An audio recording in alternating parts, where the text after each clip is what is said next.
A Trump biographer just dropped a bombshell about, to borrow a Watergate-era phrase, what the president knew and when he knew it when it comes to the crimes of Jeffrey Epstein. The tick-tock taco clock rages on. Welcome back to Occupy Democrats. I'm David Reddish. As Texas and Missouri Republicans attempt to fix House elections, and as Donald Trump dances on the White House roof, see our other videos for more, the rest of the nation, and indeed the world, turns its eyes to the ongoing saga of the Epstein scandal. In case you missed it, this morning, the Justice Department continued to mull over the possibility of releasing edited transcripts of last week's interview with Epstein's accomplice, Ghislaine Maxwell. The DOJ is also moving to unseal grand jury testimony in the case, a move widely seen as symbolic and unlikely to produce any new revelations into Epstein's crimes or Trump's knowledge of them. In addition, two of Epstein's victims also penned a letter to the courts blasting the release of the grand jury testimony. Vaughn, we also want to talk about the latest in the Jeffrey Epstein scandal. We understand that two of Epstein's abuse victims sent letters to a federal court. This was condemning the Justice Department's request to unseal grand jury testimony. What did they have to say? Right. There are two victims that anonymously wrote this letter to federal judges in New York. The deadline was today for not only Ghislaine Maxwell's attorney, but also for the Department of Justice and victims and their attorneys to make their case as to whether grand jury transcripts from the Jeffrey Epstein proceedings should be released to the public. And that is where the two of these letters come from. One of those anonymous victims called what has taken place over the last month political warfare. And Epstein's two victims aren't the only two people angry about the recent Trump admission gestures. Stay with me. I would imagine Epstein's victims are also angry over the recent transfer of Ghislaine Maxwell to a cushy minimum security prison following her interview with Deputy Attorney General Todd Blanche, a man who also happens to be a former personal lawyer for President Taco. Already, the administration is facing outrage and allegations of a cover-up over the move. In a week in which the president has seen the Jeffrey Epstein story continue to boil, in part with his own help, this latest development only added yet more fuel. We learned that his accomplice, who is serving a 20-year sentence for conspiring in the trafficking of girls as young as 14, just got her prison accommodations upgraded. Ghislaine Maxwell, the convicted co-conspirator in the most notorious child sex trafficking case on modern record, has been transferred to a federal minimum security prison in Texas. Despite all the allegations, letters, outrage, and increasing interest to the Epstein case, Donald Trump continues to float the idea of a pardon for Maxwell, which again suggests he is terrified of something she knows or some evidence in the Epstein files.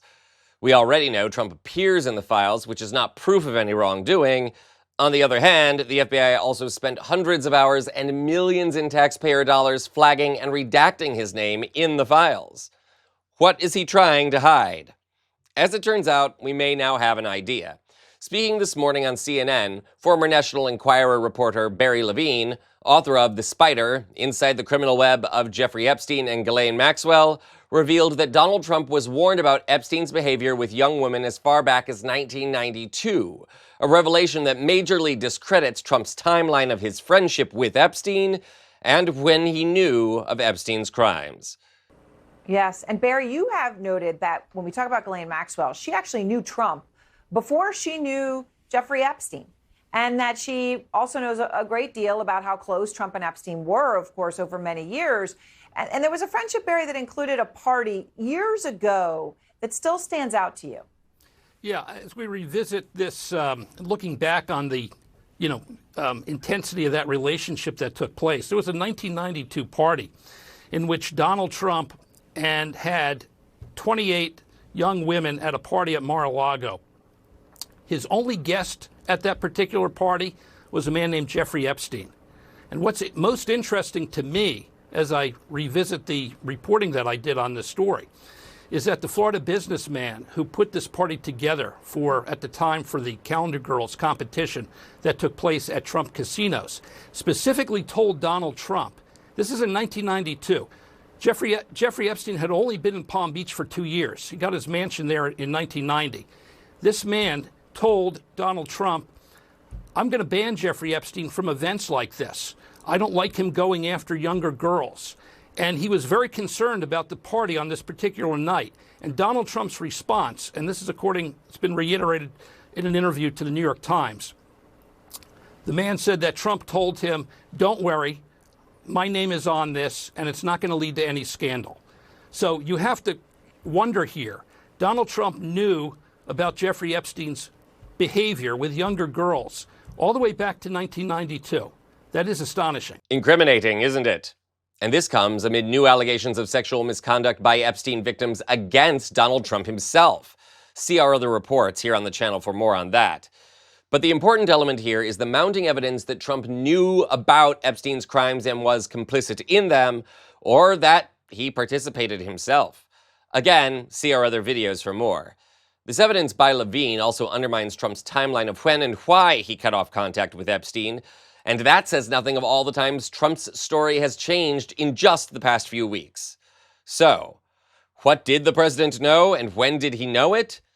That's the question our elected officials need to answer, and if that answer frightens the taco in chief, we will have all the evidence we need. It's time for this man to go. This is Occupy Democrats.